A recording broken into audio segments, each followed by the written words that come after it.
The drone of the jet engines was still vibrating deep in my eardrums when the girl in the adjacent seat, having glanced my way for the 7th time, finally gathered the courage to speak. Julian Vance? I looked up instinctively, meeting a completely unfamiliar face. Before my confusion could settle, her eyes lit up with recognition. It really is you. Do you remember me? We went to Oakwood Academy together. She spoke rapidly, eager to bridge the gap. We even co-hosted the Sophomore Talent Showcase. Oakwood Academy, the coordinates of my high school years. She was trying to revive a dormant memory, but time had scrubbed too hard. Many faces and names had long since blurred into faded watermarks. I shook my head apologetically. It's okay. She didn't seem to mind, immediately tossing out another name. Then you must remember Elena Wells? The name Elena Wells was like a rusty key, jammed without warning into the lock of my heart. My expression must have betrayed something, because she caught it and immediately grew excited. You two were the golden couple back then. Elena was valedictorian. Harvard wanted her so badly, they offered that special dual enrollment grant, the one where she could bring a partner. Did you go to Harvard with Elena? What about now? Did you graduate? Are you married? Are you here on business? The questions hailed down like dense rain, but all I heard was a thunderclap in my mind. That name Pride opened a sealed box, and the past poured out like a flood. How could I explain the chasm of the last 7 years? The airport intercom chimed just in time, offering salvation. Sorry, boarding now. I stood up abruptly, leaving her looking bewildered. Escape didn't bring peace. For the 7-hour flight, while my body sank into the narrow seat, my soul was nailed to the cross of memory by the name Elena. Closing my eyes, her name circled in the darkness like an ancient curse. Once spoken, fragments of her poured out like quicksand, threatening to suffocate me. Elena Wells was my childhood sweetheart, the most dazzling genius since the founding of Oakwood Academy. In 3 years of high school, she brought home over 20 heavyweight academic awards. 7 years ago, she achieved a perfect SAT score, something no one had done in the state's history. The Harvard recruitment team flew down overnight, offering jaw-dropping conditions, including that legendary dual enrollment grant, which allowed her to designate one person to be admitted alongside her. When the news broke, congratulations surged toward me like a tide. In our entire grade, who didn't know that Julian and Elena were inseparable? It was as if half the Harvard acceptance letter was already in my pocket. The envious look of the girl on the plane floated before my eyes now, leaving only a silent, mocking residue. It turned out that even today, there were people who didn't know that the person standing beside Elena, stepping into that ivy-covered world, wasn't me, Julian Vance. 7 hours later, consciousness bobbed in a murky haze. It wasn't until I landed and answered the phone that Sophie's clear voice pierced the fog. Are you there? Just landed. I pinched the bridge of my nose. What's wrong? Your voice sounds heavy. Her sensitivity always startled me. Long flight. Just tired. I glossed over the turmoil Elena's name had stirred in my heart. Hanging up, the hotel shuttle merged into the neon stream of New York City. Jet lag felt like thick tar, dragging my body down, yet my mind was terrifyingly awake. Closing my eyes, the cicadas of that summer at Oakwood Academy came rushing back. The day the results came out, the air vibrated with feverish heat. Elena's name was practically gilded, hanging high at the top of the list. The principal, face flushed with pride, patted my shoulder. Julian, my boy, get ready to go to Cambridge with Elena. Surrounding us were good-natured teasing and certain glances. Yes, childhood sweethearts, inseparable, bound together by fate since kindergarten. What reason was there for Julian and Elena not to share this glory? The dual enrollment grant was a golden staircase built specifically for us. Everyone was waiting to watch us step onto the clouds together, until Elena called me under the old oak tree behind the bleachers. The setting sun stretched her shadow long, but her voice was as light as a sigh. Julian, that spot. I gave it to Caleb. Caleb Thorne, the guy who transferred from the inner city junior year. Sullen, silent, but the only one who could go toe-to-toe with Elena on the final calculus problems. My throat tightened, feeling like it had been scrubbed with sandpaper. Why? Harvard is Caleb's dream. This is his only way out. She avoided my eyes, her fingers unconsciously twisting the hem of her uniform. You know his family situation. He needs this spot more than you do. She paused, as if trying to fill a massive void, then added hurriedly, I picked out some excellent art schools for you in Boston. After graduation, we'll get married, okay? The sunlight was blinding, but the shadow of the oak tree fell on me, cold as ice. Her voice held a coaxing sweetness, like she was soothing an unruly child. But no one knew how many all-nighters I had pulled in the studio just to stand proudly beside her, the paint stained into my cuticles brighter than her honor roll ribbons. I didn't argue. As I turned to leave, I heard something shatter inside me, terrifyingly crisp. Later, I tore up the acceptance letter from Yale, my own backup, and fed the brochures for the Boston Art School she forced on me into the shredder. And then, I boarded a flight to Europe. The moment the plane broke through the clouds, the sky over Oakwood outside the porthole shrank into a faded period. The city lights outside the hotel's floor-to-ceiling windows flowed like crushed gold when my old friend Marcus called, catching me off guard. "Julian, you're back in the States," and didn't make a sound. I pinched my brow. "How did you know? The alumni chat is blowing up." His voice was hyped. "Someone snapped a pic of you at the airport. Hurry up, you're in New York, right? We have to meet." Marcus was still his energetic self. I didn't refuse, agreeing to meet at a high-end steakhouse in Midtown. When we reunited, he tackled me in a bear hug, punching my shoulder with friendly force. "Missed you, man." He steered me inside, opening the floodgates. "You have no idea. When you didn't go to Yale, old Mrs. Higgins was heartbroken. She talked about it for years. Man, honestly, you two was just Elena Wells. Was it worth?" His voice cut off abruptly. Marcus stopped dead, as if someone had hit the pause button. I followed his gaze. At the end of the corridor, in the halo of the incandescent lights, stood Elena. Time had been exceptionally kind to her over the last 7 years. Gone was the awkwardness of youth. A simple dress outlined her slender figure, dark hair cascading like a waterfall. Those eyes, which once held all the stars of an Oakwood summer, were staring unblinkingly at me. Deep within that spring water gaze, tides I couldn't read were surging. The air stagnated. The narrow hallway felt suffocating. "Elena, everyone is waiting for you." A gentle but piercing male voice sounded from behind her, breaking the dead silence. Caleb Thorne walked up to Elena's side. His gaze swept naturally over the scene, but the moment it collided with mine, the calm on his face froze instantly. His pupils contracted violently, lips parting. "Julian," the tremor in his voice, barely perceptible, betrayed the storm he was trying desperately to hide. I clearly saw the unease in his eyes quickly replaced by something more complex. Wariness, a hint of smugness, and a trace of anxiety to mark his territory. Caleb's hand, almost subconsciously, hovered then rested on the small of Elena's waist. So that was it. To the enthusiastic schoolmate at the airport. If you were here now, the answer was right in front of you. The person who stood beside Elena back then, entering the Ivy League gates with her, wasn't me, Julian Vance. It was Caleb Thorne. Before 17, Elena Wells was the fixed coordinate in my life. We were born on the same day, same month, same year. From our first cry, fate had tied us together. My first piece of candy always ended up in her palm. My first fight was for her. Even the panic of her first period was solved by me running, red-eared, to buy supplies.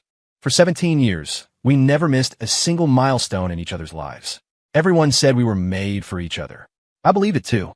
Until junior year, when Caleb Thorne crashed into the calm of Oakwood's honors program like a silent meteorite. The first time I heard his name, Marcus was chewing on a lollipop, pointing at the midterm rankings. "Look, that's the transfer student. 1 point away from catching up to your Elena." At the time, I didn't care. "Don't worry, she can't be caught." Prophetic words. I just got the direction wrong. Caught took on a different meaning. I didn't know when it started, but Caleb became a high-frequency word between Elena and me. He solved the math problem Elena was stuck on. He surpassed Elena's total score in the mock exams for the first time. They represented the school in competitions together, sweeping gold and silver, their banners draping the academic hall. That silent boy from the wrong side of the tracks, whom I had ignored, was quietly, piece by piece, occupying the space in Elena's world that originally belonged to me. The night before college applications were due, Elena spoke to me through the icy air of our Cold War. "Julian, I want to go to Harvard." I nodded. "Okay, go for it." I learned later that Harvard wasn't her dream, it was Caleb's. When Harvard offered that jaw-dropping dual enrollment grant, Elena found me. She stood under that old oak tree, her voice light, but it hit my heart like a sledgehammer. "Julian, that spot. Let's give it to Caleb. Harvard is his dream. He's only a few points shy of the scholarship cutoff. He needs it more than you." She paused, seeming to want to smooth over my potential disappointment, and added, "Your grades. Even if you went, people would talk. You might not keep up with the intensity there. I've already picked out the best art schools in Boston for you. Once you graduate, we'll get married." At that time, she perhaps thought this was still a solid covenant between us. But those envious gazes that once surrounded me had quietly turned into sympathy and pity. She hadn't even asked what my SAT score was. Time had changed everything. Looking at the two of them standing side by side, Caleb wore a tailored shirt, and Elena's white dress was elegant. 7 years of immersion in top-tier academia had given them a complimentary elite aura, far more fitting than in high school. The unease in Caleb's eyes had vanished. He met my gaze, the corner of his mouth lifting in a social smile that carried the reserved arrogance of a victor and a hint of probing. "Julian, you're back? Why didn't you say anything?" Marcus scoffed, stepping in front of me, smelling of gunpowder. "Does it concern you? Are we close? Stop trying to act friendly." He grabbed my arm, turning us around. "Let's go. Bad vibes. We're changing spots." Marcus dragged me away quickly, but Elena's gaze felt like a thorn in my back, nailing into my spine. The meal was tasteless. Marcus tried to speak several times, but stopped. On the way back to the hotel, a familiar white sedan trailed us in the rearview mirror, keeping a steady distance. The license plate was a glaring reminder of our birthday, Elena's car. Even when we reached the hotel's revolving doors, the car remained parked in the shadows at the corner. I took a deep breath, opened the door, and walked straight to the driver's side, knocking on the cold window.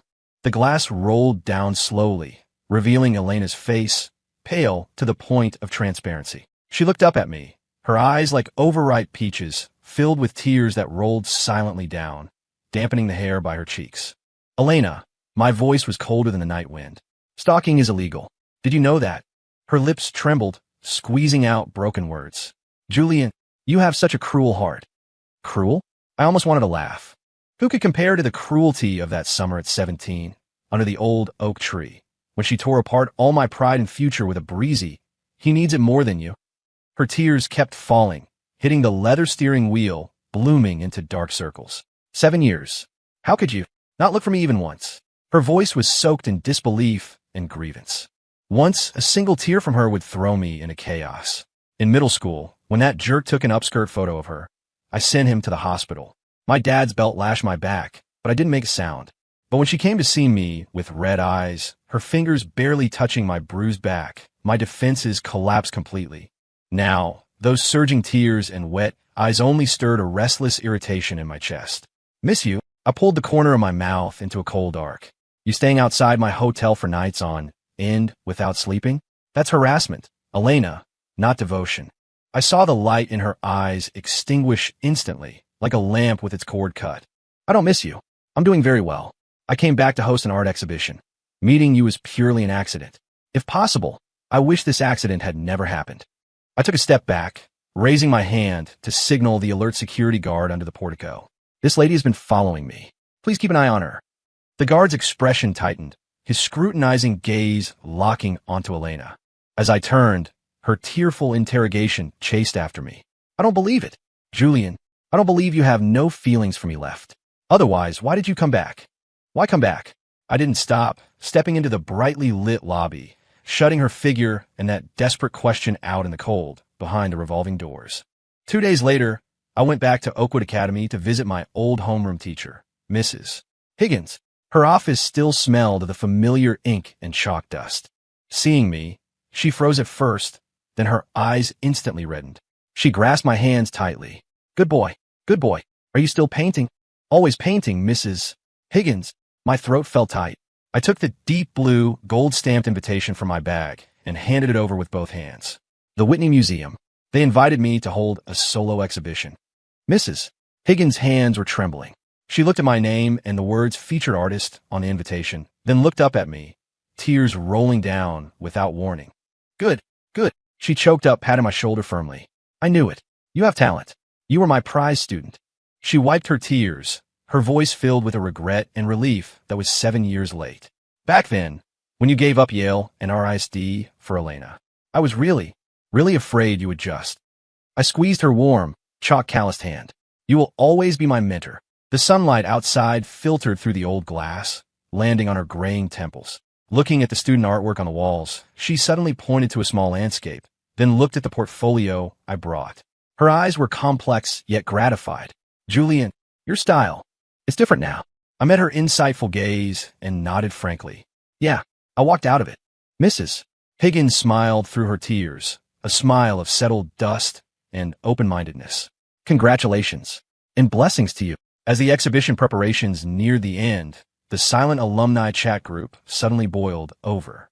A candid photo of me in the hotel lobby was being circulated repeatedly, the captions filled with voyeuristic curiosity.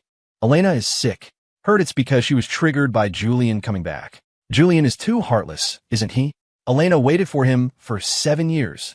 Those old classmates, whose faces had long blurred, now transformed into eager screenwriters, embellishing the story of Elena and me into a tragic romance of a century. When Marcus threw the chat screenshots at me, I was adjusting the spotlight angle for the final painting. The cool white beam hit the oil painting titled Rebirth. Intense, saturated blues collided violently with gold, tearing apart a gloomy gray haze in the center of the canvas. A transformation I completed 3 years ago on a peak in the Alps. Ignore them, Marcus said, sounding annoyed. Bunch of bored idiots. My phone vibrated. A direct message popped up from Jessica, who used to be close with both Elena and me. Julian, I know I shouldn't disturb you, but Elena is really sick. Could you go see her? For old time's sake. Old time sake. I stared at those words on the screen, my fingertip unconsciously brushing over a very faint ring mark at the base of my ring finger. In the end, I bought a bouquet of the most ordinary white carnations from florists near the hospital. The door to the ward was ajar. Caleb's suppressed anger drifted out clearly. How long are you going to debase yourself for him? He doesn't care about you at all. Have you seen him once in the days you've been waiting? Answering him was Elena's voice, cold as an ice pick. It has nothing to do with you. I pushed the door open. The smell of disinfectant was pungent. Elena was half leaning against the headboard, so thin her collarbones protruded sharply, the oversized hospital gown making her look skeletal. Seeing me, her dull eyes instantly lit up, like a dying candle injected with a final breath of oxygen. Caleb whipped his head around, face ashen, eyes surging with hostility at the territorial intrusion. Heard you were sick. Came to visit. I placed the flowers on the nightstand. The blindingly white blooms blended into the pale hospital walls. Elena's gaze locked onto me greedily, as if trying to fill the 7-year void in a single look. Caleb, her voice was hoarse, but carried an unquestionable tone of dismissal. And everyone else, please leave us for a moment. The room soon emptied, leaving only us. Silence expanded like a balloon, squeezing the thin air. She opened her mouth several times, finally managing a choked sob. It's so good that you came. Don't misunderstand. I took a step back, creating distance, my voice calm and unwavering. Just a visit. Seeing you're okay. I'm leaving. Julian, she called out urgently, tears breaking the dam instantly. You still hate me, don't you? What you said at the hotel was just out of anger, right? She struggled to sit up, like a drowning person trying to grab the last piece of driftwood. 7 years. I've thought of you every single day. Did you know? Seeing that photo in the group chat, I zoomed in countless times, my hands shaking. I couldn't believe you really came back. When I saw you at the restaurant that day, She was incoherent, her pale cheeks flushing with a sickly redness from agitation. I stayed outside your hotel just because. I just wanted to be a little closer to you. Her confession was turbulent and desperate. If it were the 17-year-old Julian Vance, hearing Elena say, I miss you, would probably have made him ecstatic. But now I only felt exhaustion. Elena, I interrupted her, my voice like a frozen lake surface. That's not devotion. That's harassment. Legally speaking. The last trace of color drained from her face. I don't miss you. I came back this time truly for the art exhibition. Meeting you was purely an accident. I paused, my gaze sweeping over her instantly graying face. Also, regarding the rumors in the group chat, please clarify them. I don't want my private life becoming fodder for gossip. As I turned to leave, her voice chased me, trembling on the verge of shattering. I don't believe it. Julian, I don't believe there's no room for me in your heart anymore. Otherwise, why did you come back? Why come back? The bright window at the end of the corridor reflected the blue sky and white clouds. I didn't stop walking, but the answer in my heart was crystal clear: to say goodbye to the past with dignity under the sunlight and walk toward my new life. Not far from a ward, Caleb strode out of the shadows to catch me, face livid, like a trapped beast provoked. Julian, you blocked my path. Chest heaving, eyes shot with blood. What game are you playing? 7 years of silence, and now you run back here to mess with her head? I stopped, my gaze landing calmly on his face. 7 years had washed away his humble awkwardness, but it had refined a nearly paranoid hostility. Just a visit, I repeated. A visit. Caleb sneered, his voice grating. You know damn well she can't get over you. She falls apart the second you show up. Do you have any idea how she spent these last 7 years? If I hadn't been watching over her, she would have. He slammed the brakes on his sentence, taking a deep breath to try and regain some control. You left. Why come back and disrupt her life? Did you see the chat messages and think coming back now would make you look noble and devoted? The pale hospital lights fell on his twisted face. I suddenly remembered senior year, that draft paper where my name had been crossed out and Caleb Thorne written over it. He hadn't changed at all. He had just torn off the camouflage of humility to reveal the rotten core beneath. Noble and devoted? I chewed on the words lightly, the mockery in my eyes sharp and cold as an icicle. Caleb, isn't this exactly what you schemed for back then? What, did you fail to get what you wanted, so now you're angry and blaming me? His expression froze instantly, like a clay statue suddenly dried by the wind.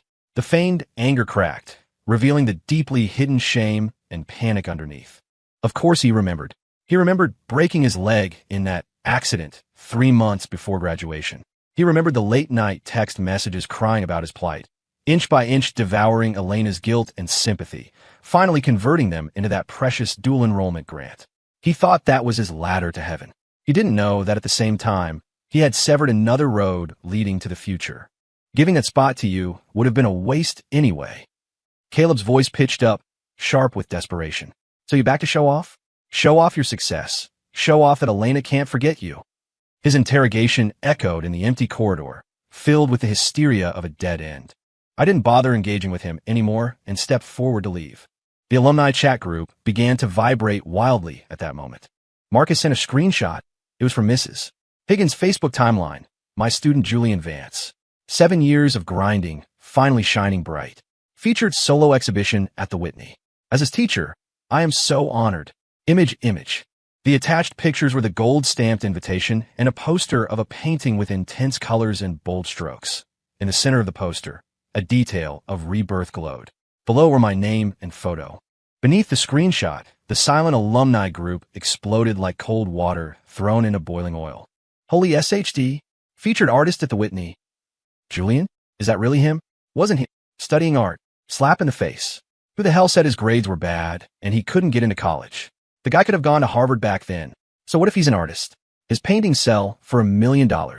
He has hundreds of thousands of followers internationally. I remember. Julian was the ceiling for our art program. He swept the admissions for the top 4 art schools, and his academic scores were Ivy League level. Mrs. Higgins was heartbroken because he gave up Yale. Wasn't Mrs. Higgins heartbroken because her bonus flew away? Shut up, you know what I mean. Countless messages scrolled by high speed. Shock, verification, reversals, apologies. The rumors about me failing or not being good enough for Elena were smashed to pieces by this poster and the testimony of informed alumni. Caleb obviously saw the push notifications too. He stared dead at the screen, his face turning from iron gray to pale and finally to a deathly defeat. His proud Harvard halo looked thin and laughable in front of the weight of a featured artist title at a world-class museum. His past disdain for my identity as an art student had turned into the loudest slap, hitting him right back in the face. On the opening day of the exhibition, Rebirth hung in the most prominent position in the center of the hall. Sunlight poured through the high glass dome onto the intense, churning colors. The gold and blue tearing through the gray haze seemed to come alive. Mrs. Higgins stood before the painting, gazing for a long time, tears shimmering in her eyes. Old classmates trickled in, following the trail from her social media post. Surprise, admiration, sighs, various gazes wove around me. Julian? It really is you. Incredible. A featured show. Amid the pleasantries, a few gazes always carried cautious probing, and the topic intentionally or unintentionally slid toward that name. Elena. Didn't she come? I looked up, my gaze sweeping past the entrance of the exhibition hall. Elena was standing there, separated by the moving crowd, like a pale statue that had lost its soul. She was shockingly thin, a large beige trench coat wrapping her frail frame. Her eyes were nailed to rebirth, staring with a hollowness and obstinacy, as if she wanted to dig some ashes of the past out of those burning colors. In the end, she didn't walk in. A week later, the exhibition closed. I was packing in my hotel room when a selfie from Sophie popped up on my phone. She was facing the floor-to-ceiling window at the airport, her smile bright enough to melt the alpine snow. Countdown to landing. Mrs. Vance is coming to pick you up, followed by a bouncing bunny sticker. My fingers swiped across the screen, a smile just touching my lips when the doorbell rang. Jessica stood outside, a look of undeniable pleading on her face. Julian, everyone knows you're leaving tomorrow. They insist on getting together. Consider it a send-off. The private room was thick with smoke. Several familiar yet strange faces greeted me warmly, the sound of clinking glasses rising and falling. The conversation circled around and around, eventually sinking to the bottom. Julian, Jessica sighed, breaking the deadlock. Go see Elena. We're begging you. The room instantly went quiet. Everyone's eyes focused on my face, carrying a silent pressure. She's locked herself up again. Won't eat. Won't do her lab work. Just like when you first left. Another classmate added, tone heavy. Caleb sat opposite me, his knuckles white as he gripped his glass. Suddenly, bang, he slammed the glass onto the table. He looked up, eyes full of red veins, like a cornered beast with nowhere to run, voice raspy. Julian, what exactly do you want to let her go? 7 years. How much longer do you want to torture her? Will you only be satisfied when she's dead? His interrogation exploded in the room, carrying years of accumulated resentment and unwillingness. Those so-called old classmates remained silent, acquiescing. In this moment, I saw clearly that 7 years of time had long since washed them onto the shores of Caleb and Elena. I slowly put down my chopsticks. My phone screen lit up right then. Sophie's message jumped out. Hubby boarding. Wait for me at home. 3-inch attached was a silly photo of her, wearing a seatbelt, flashing a peace sign. The chill in my heart from the betrayal of old friends was instantly warmed by this beam of light. I looked up, meeting those pleading or condemning gazes, my voice as calm as if stating a fact that had nothing to do with me. I'm not going. Why? Caleb practically slammed the table to stand up. I picked up my phone and in front of everyone, opened Sophie's photo. My thumb brushed over the faint, almost invisible ring mark at the base of my finger. Then from the inner pocket of my jacket, I took out a platinum band, simple in design but glowing with an understated light, and steadily slid it back into place. The cold touch of the metal against my skin felt like a solid dam. I'm married. The air instantly froze, dead silent. Glasses hovered in midair, chopsticks stopped at lips. Even breathing seemed to be suspended. Jessica's mouth hung open, unable to utter a single word. The anger on Caleb's face was instantly replaced by shock and disbelief, the color draining away. Just then, the door to the private room was pushed open gently. Elena stood in the doorway. Jessica must have told her to come. She was wearing a thin cashmere sweater unsuited for the weather, her face as white as paper. Her gaze first swept blankly over the frozen table of people, finally nailing itself dead on my ring-wearing hand. Her body swayed, as if hit by an invisible sledgehammer. Then, tears rolled down without warning, huge drops, soundless, but carrying the power to destroy everything. W.I. Her voice shook terribly, broken like the last withered leaf in the autumn wind. You said you would only marry me in this life. You said that, Julian. She stumbled into the room, shoving aside chairs in her way, grabbing the hem of my coat like a lifeline. Her body slid softly to the carpet, her upturned face streaked with tears. Those eyes that once held stars now held only boundless despair and breakdown. You're lying to me, right? Speak to me, Julian. Tell me you're lying. She shook my coat hem hysterically, sobbing uncontrollably. I regret it. Julian, I really regret it. If I knew it would be like this. That spot. I wouldn't have given it to Caleb even if I died. I wouldn't have. The room was filled only with her broken cries. The others stood rigid like awkward puppets. Looking at Elena and kneeling at my feet, crying her heart out, my heart was a frozen wasteland. Those bone-deep pains, those sleepless nights, that unwillingness eventually weathered by time. Right now, they all seemed so distant and blurred. Elena, my voice was calm, without a single ripple. You're wrong. She lifted her tear-stained face, like clutching the last piece of driftwood. I didn't marry someone else because I still hate you, or despite you. I paused, meeting her shattered gaze, speaking every word clearly and cruelly. I just don't love you anymore. The last shred of hope on her face completely shattered, leaving only hollow, dead ash. You probably don't know. I leaned forward slightly, voice low, as if telling a story long dusted over that belonged to someone else. 3 months after I went to Europe, I regretted it too. She jolted violently, a faint, unbelievable light reigniting in her eyes. I regretted it like crazy. I looked at that light, stating plainly, I bought a ticket, flew 14 hours, and found your campus in the pouring rain. Her breath hitched instantly. Then, my gaze moved past her, toward the blurry night outside the window, as if seeing that cold, rainy night again, seeing those two figures kissing passionately under the dim lights of the Science Center. I saw you and Caleb kissing at the entrance of the Science Center. You were holding him very tight. Time seemed to freeze in that moment. The hand Elena used to grip my coat hem suddenly went slack, falling weakly to the carpet. The blood drained instantly from her face. Her lips trembled, but she couldn't make another sound. In those eyes that once held the entirety of a youthful romance, the last glimmer completely extinguished, leaving only boundless, cold darkness. The plane roared as it pierced the clouds. Outside the porthole, the massive city shrank into a glittering galaxy in my vision. Turning off airplane mode, Sophie's messages flooded in instantly. Landed. Where are you? Pokes head. Did you see the beauty holding the welcome home, mister? Vance sign at the arrival gate? That's right, it's your wife. Followed by a string of bouncing bunny stickers. I couldn't help but laugh out loud, my fingers flying to reply. I see Mrs. Vance. Very conspicuous. Just as I press send, a message from an unknown number squeezed in abruptly. Julian, Elena is gone. The memorial service is the day after tomorrow. Will you come back? The screen's light reflected on my face. I was silent for a moment. My fingers slid across the cold glass, deleting the message. Miles above the earth, the sea of clouds surged like waves. The past is dead and gone. Story complete.